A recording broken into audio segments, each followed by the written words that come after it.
Good morning बच्चों। आज मैं आपको कक्षा 9 बी का हिंदी पढ़ाने जा रही हूँ। काव्य खंड से अध्याय 3 मीराबाई की पदावली। तो सबसे पहले हम मीराबाई के जीवन पर संक्षिप्त में प्रकाश डालते हैं। तो आइए, स्मरणीय तथ्य। जन्म सन 1498 ईस्वी, मृत्यु सन 1546 ईस्वी में हुआ था। इनके पति का नाम भोजराज। रचना गेय पद। काव्य की विशेषताएं, इनके काव्य की विशेषताएं: वर्ण विषय, विनय भक्ति, रूप वर्णन, संयोग वर्णन। भाषा ब्रज भाषा, जिसमें राजस्थानी, गुजराती, पूर्वी पंजाबी और फारसी के शब्द मिलते हैं। शैली गीत काव्य की भावपूर्ण शैली। छंद राग रागनियों से पूर्ण गेय पद। अलंकार उपमा रूपक दृष्टांत आदि। रचनाएं नरसिंह जी का मायरा, राग गोविंद। उपासिका, ये मीराबाई कृष्ण की उपासिका थी और सगुण भक्ति शाखा की कवित्री भी थी। इस प्रकार से आइए इनके जीवन परिचय पे हम प्रकाश डालते हैं। तो मीराबाई का जन्म राजस्थान के मेड़ता के पास चौकड़ी ग्राम में सन 1498 ईस्वी के आसपास हुआ था। राजस्थान के मेड़ता के पास चौकड़ी ग्राम में सन 1498 ईस्वी के आसपास हुआ था। इनके पिता का नाम रत्न सिंह था। उदयपुर के राणासांगा के पुत्र भोजराज के साथ इनका विवाह हुआ था। इनका विवाह भोजराज के साथ हुआ था, किंतु विवाह के थोड़े ही दिनों बाद इनके पति की मृत्यु हो गई। विवाह के कुछ ही समय बाद इनके पति की मृत्यु हो गई। मीरा बचपन से ही कृष्ण के प्रति अनुरक्त थी। सारी लोक लज्जा की चिंता छोड़कर साधुओं के साथ भजन कीर्तन करती थी। वो सारी लोक लज्जा की चिंता छोड़कर के साधुओं के साथ भजन कीर्तन करती थी। उनका इस प्रकार का व्यवहार उदयपुर के राज मर्यादा के प्रतिकूल था। उनका जो इस तरह का व्यवहार था, इनके राज मर्यादा के प्रतिकूल था उदयपुर के। इस प्रकार से अतः उन्हें मारने के लिए जहर की प्याला भी भेजा गया। उनके परिवार वालों ने उन्हें मारने के लिए जहर का प्याला भेजे, किंतु ईश्वरी कृपा से उनका बाल बाका तक नहीं हो सका। ईश्वर की कृपा से उनका कोई बाल बाका नहीं हुआ। परिवार से विरक्त होकर वे वृंदावन और वहां से द्वारिका चली गई। सबसे पहले वृंदावन गई और वहां से वो द्वारिका चली गई। सन 1546 ईस्वी में स्वर्गवासी हुई। इनकी रचनाएं देखिए। नरसिंह जी का मायरा, दूसरा है राग गोविंद, तीसरा है गीत गोविंद की टीका, चौथा राग सोरठ के पद, पांचवा मीरा की मल्लार, छठवां गरबा गीत। इस प्रकार से आइए पदावली के कुछ शब्दार्थ हैं, मुझे देखते हैं। मकराकृत, मकराकृत मतलब मछली के आकार के कुंडल। क्षुद्र छोटी, रसाल मधुर, भक्त वत्सल, भक्त वत्सल मतलब अमूलक अनमोल, खेवटिया खेने वाला, भव सागर संसार रूपी सागर, मैं है मैंने, छाने मतलब छिपकर, बजंता ढोल मतलब ढोल बजाकर खुलेआम, मुंह दो महंगा, सूह दो सस्ता, कौल मतलब होगा वचन, ब्याल सर्प, सांची मने सत्य, खारो मने नीरस व्यर्थ, कांची कच्ची क्षणभंगुर, जाची मतलब प्रतीत हुई, कानी मर्यादा प्रतिष्ठा, ढिंग समीप, आनंद आनंद, राजी प्रसन्न। इस प्रकार हम मीराबाई के जो पदावली है उसमें उसका शब्दार्थ बताएं। अब मैं आपको संदर्भ सहित व्याख्या बताऊंगी पदावली का। तो आइए मैं आपको व्याख्या बताती हूँ जो इस प्रकार है। आइए हम पदावली की संदर्भ सहित व्याख्या बताते हैं। तो सबसे पहले आपको हम संदर्भ बताते हैं कि कैसे संदर्भ लिखेंगे। तो आप लोग लिखेंगे कि प्रस्तुत पद्यांश हमारी पाठ्य पुस्तक हिंदी काव्य में संकलित श्री कृष्ण की अनन्य उपासिका मीरा बाई के काव्य ग्रंथ मीरा सुधा सिंधु के अंतर्गत पदावली शीर्षक से अवतरित है। इसके बाद हम प्रसंग लिखेंगे। प्रसंग में आप लोग लिखेंगे कि मीराबाई भगवान कृष्ण की मोहिनी मूर्ति को अपने नेत्रों में बसाना चाहती हैं। कैसी मूर्ति को? मोहिनी मूर्ति को अपने नेत्रों में बसाना चाहती हैं। इस पद में कृष्ण की मोहिनी मूर्ति का सजीव चित्रण किया गया है। इसमें कृष्ण की मोहिनी मूर्ति का सजीव चित्रण किया गया है। तो आइए हम इसका व्याख्या करते हैं कि बसो मेरे नैनन में नंदलाल। मीराबाई कहती हैं कि हे नंद के लाल श्री कृष्ण, तुम मेरी आंखों में बस जाओ। ठीक, बसो मेरे नैनन में नंदलाल, हे नंद के लाल कृष्ण, तुम मेरी आंखों में बस जाओ। तुम्हारा वही रूप मेरी आंखों में समाया रहे। तुम्हारा वही रूप मेरे आंखों में समाया रहे। कौन सा रूप समाया रहे? तो देखिए, मोर मुकुट मकराकृत कुंडल, मोर के पंखों का बना सिर पर मुकुट हो। मकराकृत कुंडल, मकराकृत मतलब मछली के आकार का कुंडल। तो मोर के पंखों का बना सिर पर मुकुट हो, कानों में मछली के आकार का कुंडल हो, अरुण तिलक दिए भाल, भाल मतलब मस्तक पे, अरुण मतलब लाल होगा। तो और मस्तक पर लाल डोली का तिलक शोभायमान हो। कैसा तिलक? लाल डोली का तिलक शोभायमान हो। मोहिनी मूरत सांवली सूरत, मोहिनी मूरत सांवली सूरत, नैना बने विशाल।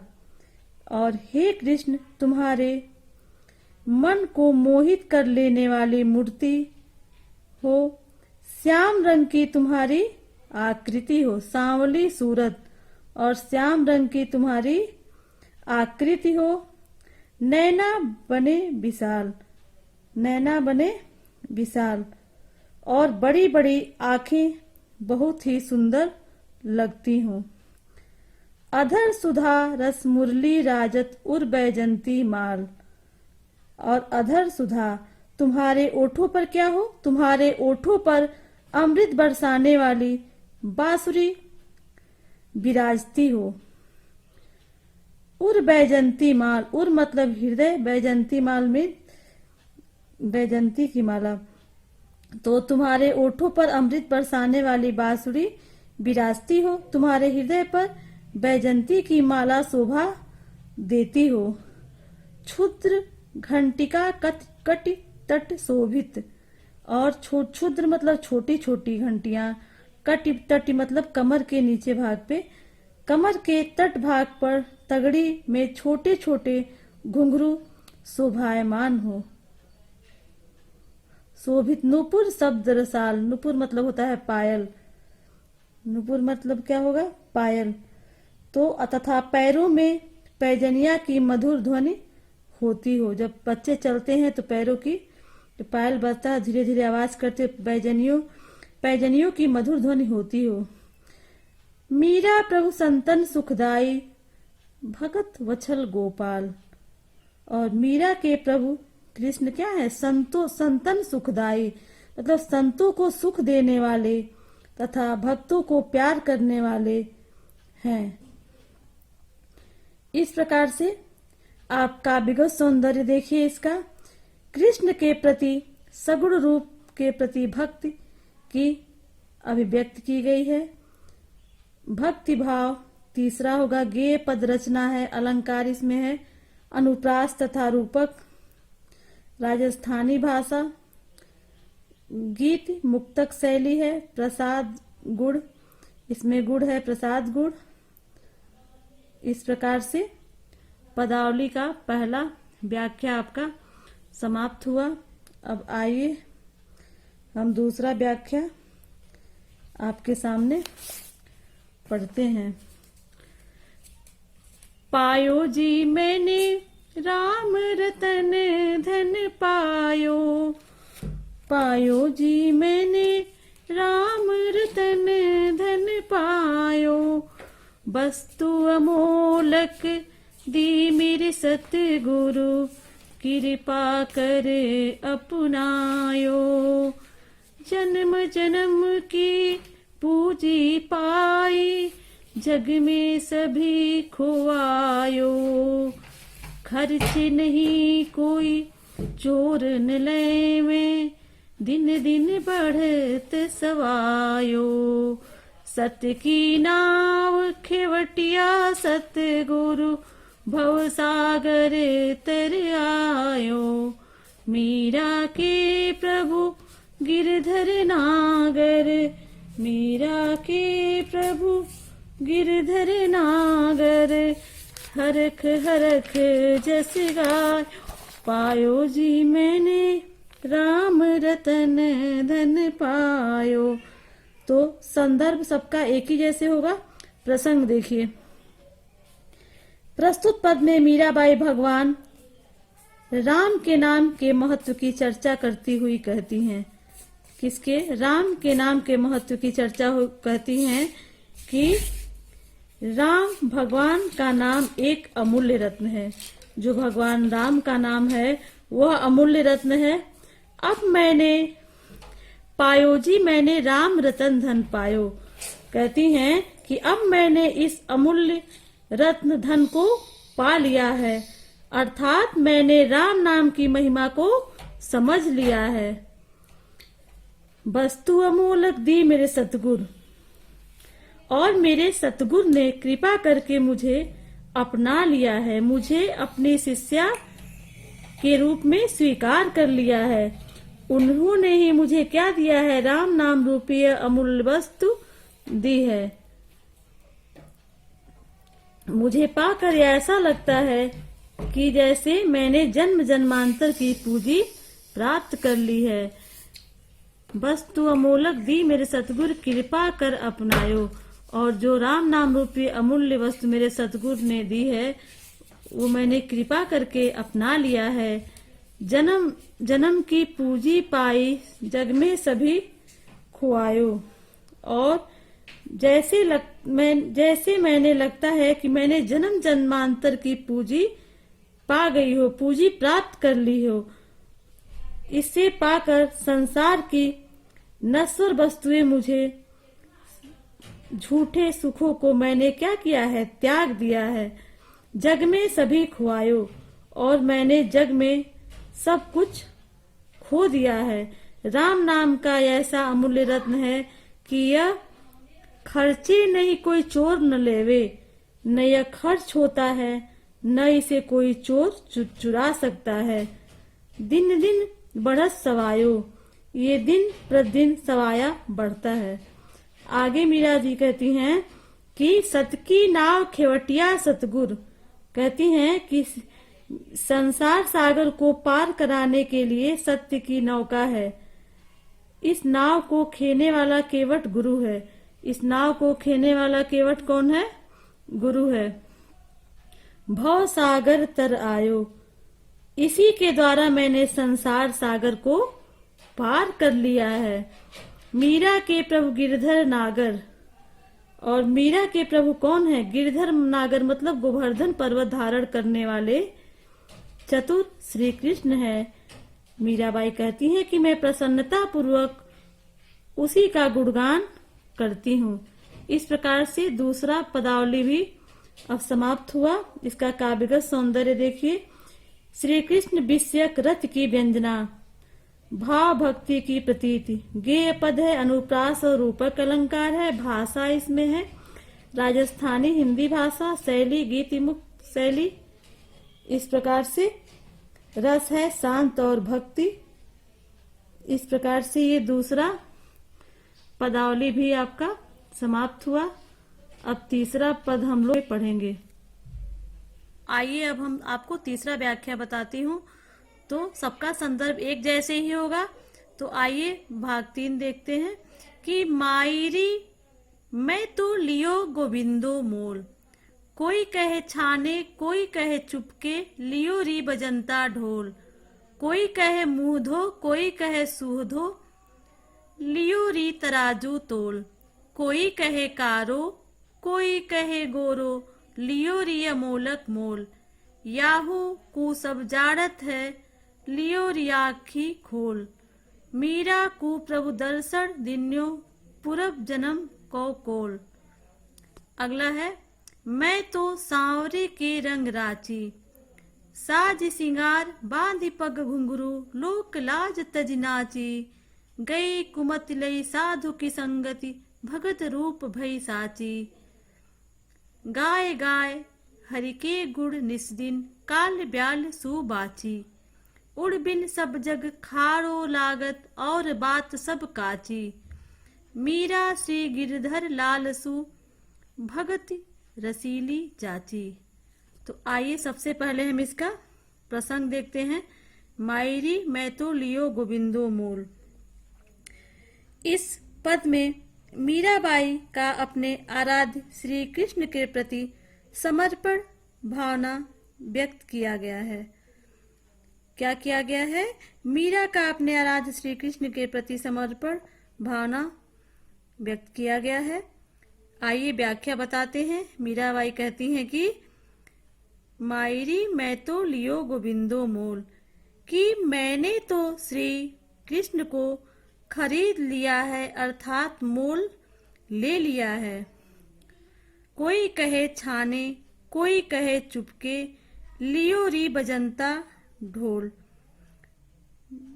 कहती हैं श्री कृष्ण को मैंने न तो छिपा कर खरीदा है और न चुपचाप।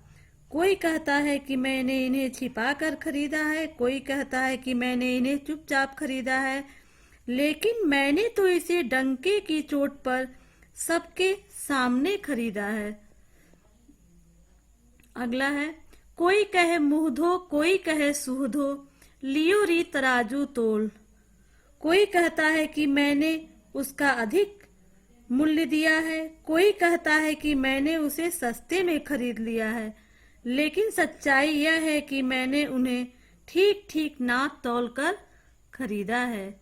लियो री तराजू तोल मतलब मैंने इन्हें ठीक ठीक तराजू से तौल करके, नाप तौल करके खरीदा है।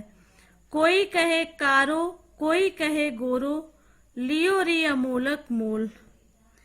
कोई कहता है कि यह काला बुरा है, अर्थात कोई कहता है कि गोरा अर्थात अच्छा है, लेकिन मेरे लिए तो यह एक क्या है? अमूल्य वस्तु है। मेरे लिए क्या है? अमूल्य वस्तु। याही कु सब जाड़त है, लियो री आंखें खोल। याहू, लेकिन लोगों की समझ में यह बात आ गई है। क्या आ गई है? कि मैंने इसे खूब सोच समझकर ठीक ही खरीदा है। मीरा कु प्रभु दर्शन दिन्यो, पूर्व जन्म को कोल। और मेरे कृष्ण, मीराबाई कहती हैं कि मेरे प्रभु श्री कृष्ण ने अपने पूर्व जन्म की प्रतिज्ञा का पालन करते हुए मुझे दर्शन दिए हैं। आइए काव्यगत सौंदर्य देखते हैं। श्री कृष्ण के प्रति मीरा की भक्ति भावना की अभिव्यंजना की गई है। भाषा राजस्थानी पुट लिए हुए ब्रजभाषा है। गेय पद रचना है। मुहावरों का प्रयोग है। रूपक तथा अनुप्रास अलंकार का प्रयोग किया गया है। अगला है, मैं तो सांवरे के रंग राची। मैं तो सांवरे के रंग राची। इसका प्रसंग देखिए। इसमें भगवान कृष्ण के प्रति मीरा के भक्ति भाव के दर्शन होते हैं। इस पद में भगवान कृष्ण के प्रति मीरा के भक्ति भाव के दर्शन होते हैं। मैं तो सांवरे के रंग राची। मीराबाई कहती हैं कि मैं तो सांवरे मतलब श्याम सुंदर के रंग में रंग गई हूँ। मैं तो किसके रंग में रंग गई हूँ? श्याम सुंदर के रंग में रंग गई हूँ। अगला है, साज सिंगार बाधि पग घुंघरू, लोक लाज तजी नाची। और कहती हैं कि मैं अपने प्रियतम को खुश करने के लिए प्रेम मग्न होकर के, मैं पूरा श्रृंगार करके, अपने पैरों में घुंघरू बांध कर लोक लज्जा को त्याग करके नाचती हूँ। साज सिंगार बाधि पग घुंघरू, लोक लाज तज नाची। और मैं क्या करती हूँ? सज के, श्रृंगार करके, पैरों में घुंघरू बांध करके, लोक लाज तज मतलब त्याग करके, लोक लज्जा का त्याग करके मैं कृष्ण को खुश करने के लिए नाचती हूँ। गई कुमति लई साधु की संगति, भगत रूप भई साची। और कुमति माने बुरी बुद्धि, मेरी बुरी बुद्धि, बुरे विचार क्या हो गए हैं, अब नष्ट हो गए हैं। कैसे नष्ट हुए हैं? मैंने साधुओं की संगति ग्रहण कर ली, तब से मेरी बुरी बुद्धि और बुरे विचार नष्ट हो गए हैं।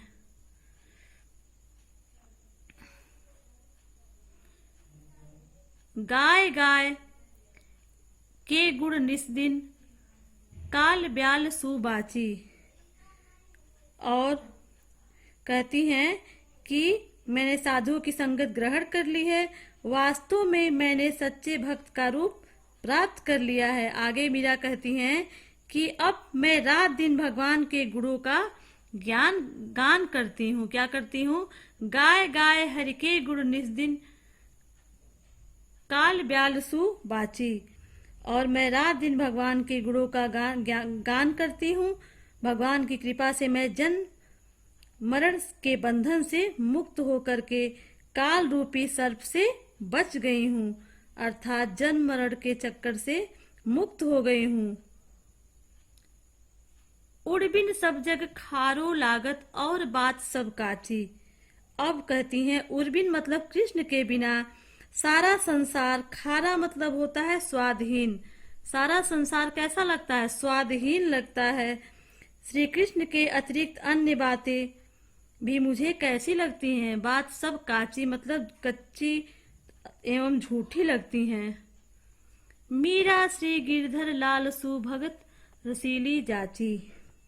और मीरा तो श्री गिरधर लाल के आनंदमयी भक्ति की याचना करती हैं।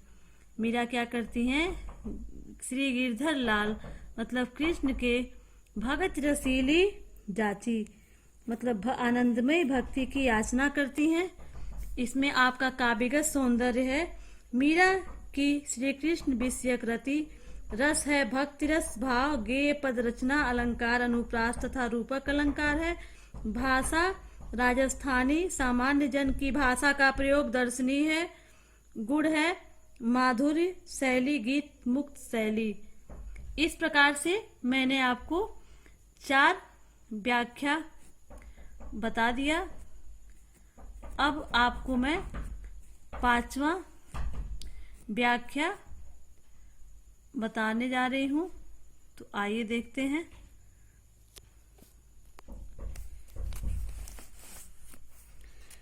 अब 5वां व्याख्या है, मेरे तो गिरधर गोपाल दूसरों न कोई। मेरे तो गिरधर गोपाल दूसरों न कोई। मीरा को कृष्ण से अटूट प्रेम है। वे कृष्ण के प्रति अनन्य प्रेम भाव को प्रकट करती हैं और कहती हैं कि देखिए, मेरे तो गिरधर गोपाल दूसरे न कोई। मेरे पति तो गिरधर गोपाल हैं और दूसरा कोई मेरा पति नहीं हो सकता है। जाके सिर मोर मुकुट मेरे पति सोई। जिसके सिर पर मोर के पंखों से बना मुकुट शोभित है, वही कृष्ण मेरा पति हो सकता है। तात मात भ्रात बंधु आपनो न कोई। इस संसार में माता पिता भाई बंधु आदि कोई भी अपना नहीं है। छाड़ दई कुल की कहानी कहा करिए कोई। जब हमने कुल की मर्यादा छाड़ मतलब छोड़ दिया है, तो फिर हमारा कोई क्या कर सकता है। संतन ढिग बैठ बैठ लोक लाज खोई। और मैंने क्या किया है, मीराबाई कहती है, संतों के पास बैठ बैठ कर, ढिंग बैठ बैठ कर लोक लज्जा का त्याग कर दिया है। असुवन जल सींच सींच प्रेम प्रेम बेली बोई। और मैंने असुवन जल सींच सींच मतलब कि मैंने आंसुओं के जल से सींच सींच करके अपने हृदय में जो कृष्ण की बेल बोई थी, अब वह बेल क्या बेल बोई थी, अब वह बेल फैल गई है। क्या हुआ है? अब वह बेल फैल गई है, अर्थात मेरा कृष्ण प्रेम पक्का हो गया है। अब तो बेल फैल गई आनंद फल देई। अब निश्चित ही इस पर आनंद रूपी फल लगेगा। भगत देखी राजी हुई, जगत देखी रोई।